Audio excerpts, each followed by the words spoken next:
Hello, good day. So, mayroon tayong tanggap ngayon. Ito ay Huawei Y6 2019. So, ang problema nito ay Wi-Fi. So, try natin, check natin. Buksan natin yung Wi-Fi. So, yan, nag-highlights. Tapos, biglang boom. So, biglang nag-off. So, try natin yung, check natin yung unit. Ito ay Y6 2019. So, ang problema nito ay yung Wi-Fi niya. Double check natin. Punta tayo sa settings, punta tayo sa Wi-Fi, then in-on natin yung Wi-Fi, tapos biglang nag-off. So yun ang gagawin natin. So i-disassembly muna natin to. Ang problema ng Wi-Fi na to, pag tinorn on mo yung Wi-Fi niya, mag-highlight lang siya, tapos biglang mag-out off. So yun ang gagawin natin ng solusyon. So tingnan natin kung anong gagawin natin. Okay, check muna natin dito sa diagram para hindi tayo maligaw. So, ito yung Wi-Fi IC niya.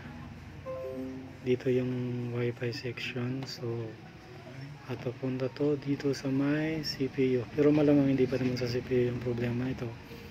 Pero may linya na papunta dyan. So, kung sakasakali, mayroon nila naman dito sa may power IC. Pero dito na muna tayo sa may Wi-Fi section. So doon tayo magalaw. So tagalin na muna natin to para makita natin kung anong problema nito. So upon checking mga boss, nakita natin na ang piyesang to ay nag-move. So ang ginawa ko, tinanggal ko, tapos papalitan natin. So kumuha tayo sa ating donor board, tapos pinalitan ko yan, tapos nirate ko na rin ng konti yung power IC nya, ay Wi-Fi IC pala. Okay, nirate natin ng konti yung Wi-Fi IC, tapos at the same time pinalitan din natin ng piyesang yan. So check natin kung ano mangyayari. Ito yung board, buksan natin ng Wi-Fi. So yan, so nag-okay na siya, hindi na siya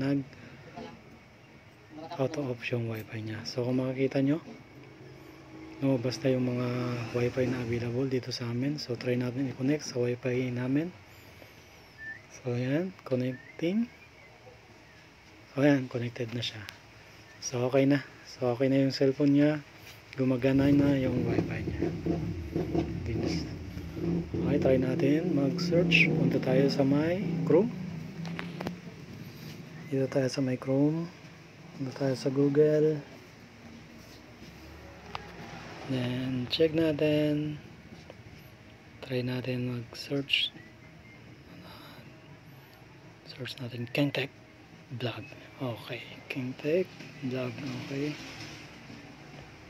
So yan. Okay na. So hanggang dito na lang. Maraming salamat sa oras mo. God bless you. Bye-bye. Ako si KingTech, isang cellphone technician, pigeon puncher at isang PWD o person with disability. Tansyado man ang bawat galaw. Limitado man ang bawat hakbang. Pero patuloy na lumilaban sa hamon ng buhay.